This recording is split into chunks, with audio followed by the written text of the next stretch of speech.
I created Message Monday for the people, to give them a hope, to give them a smile, a laughter, a word of wisdom. I hope you enjoy this. Message Monday. It starts now. Good morning, good morning, good morning. I am so glad you decided to start your Monday off with me, because I decided to start my Monday off with you. And remember, we are turning our Mondays into Message Mondays, not miserable Mondays, not messy Mondays, but Message Mondays. Come on, somebody.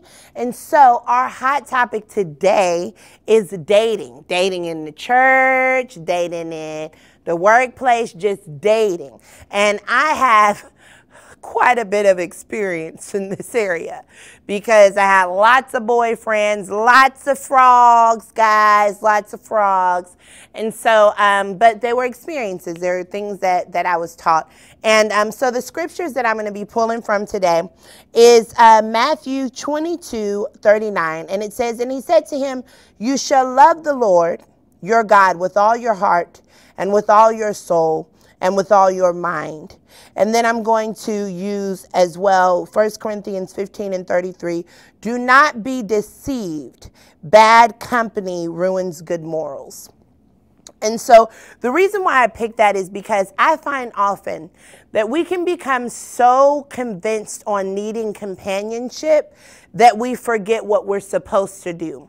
The Bible says that we're supposed to love the Lord with all our heart. So how can you give your heart to someone before giving it to God? How can you give your life and your ability to live to someone before you've given it to God? It says with all our heart and with all our soul. So how can you have a soulmate if your soul hasn't been given to God first? How can you have a soulmate that is connected to you spirit to spirit if you haven't given that to God first? And then it says with our mind. So our thoughts, our heart and our soul must be towards God first. Before we look for companionship, before we look for dating, before we look for someone else to validate our value. Because that's what it is. We want to date because we need someone to tell us that we're beautiful. We need someone to tell us that we're loved. We need someone to tell us that we've got good ideas. We need someone to hold us and to coddle us and to be there with us, because we don't have any value unless somebody is telling us that we're valuable. But we have to look to God to affirm our value. We have to look to God to affirm who we are. Dating is wonderful. It's a wonderful experience to have. But if you don't have any values, you don't have any standards, you don't have any morals that you want to put into your dating, then you're going to end up in several bad relationships, because you keep going into relationships looking for standards, looking for values, looking for morals, when you should go into your relationship with that already. I tell people all the time, don't go into a relationship looking to be someone's assignment. Go into a relationship looking to bring something to the table, bring some standard to the table, bring some morals to the table, bring some core values to the table. And so that brings up my Message Monday, and that is, are you in bad company?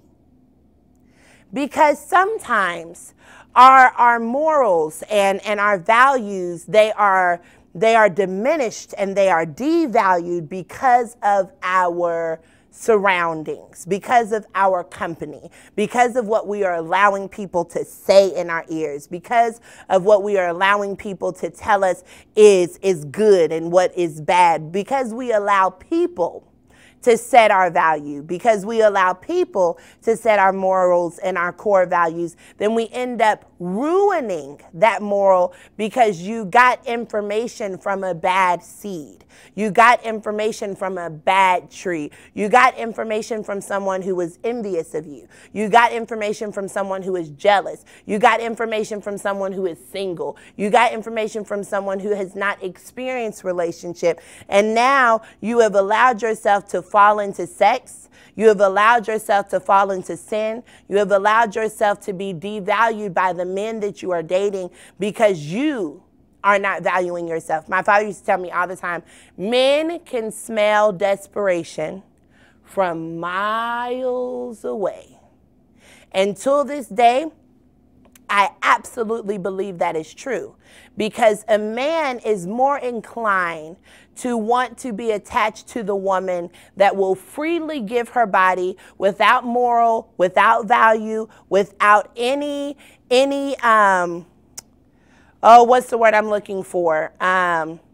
Any appreciation. They will freely just lay their bodies down. They will lay their bodies down and they will give of themselves because they're looking for someone to validate their value. And so I want to be the person to tell you today that you are valuable with your legs closed.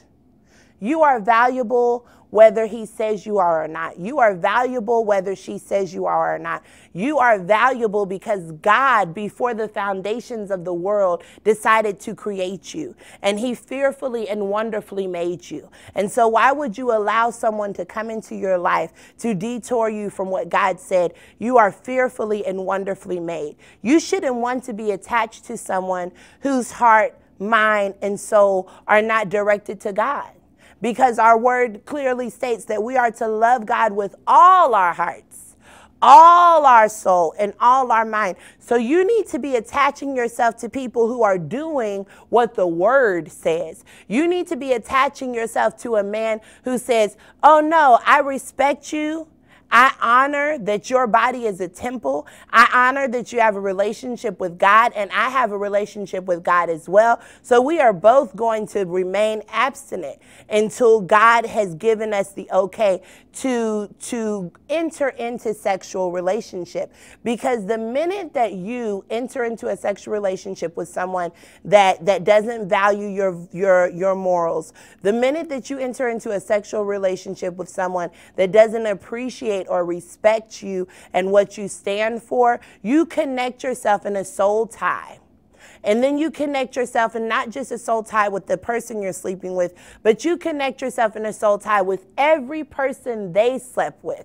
And so now you're depressed and you don't know why. You used to be just the happiest person in the world, and now you're depressed, and now you're hurting, and you've got suicidal thoughts, and all of these things are coming in your life because you have had sex not just with that person, but with the spirits that they had sex with their other partners. And so soul ties are not just dangerous because of the one-in-one connection, but it is because you are having sex with a lot of other women that devalue themselves. You're having sex with a lot of other women that did not appreciate themselves.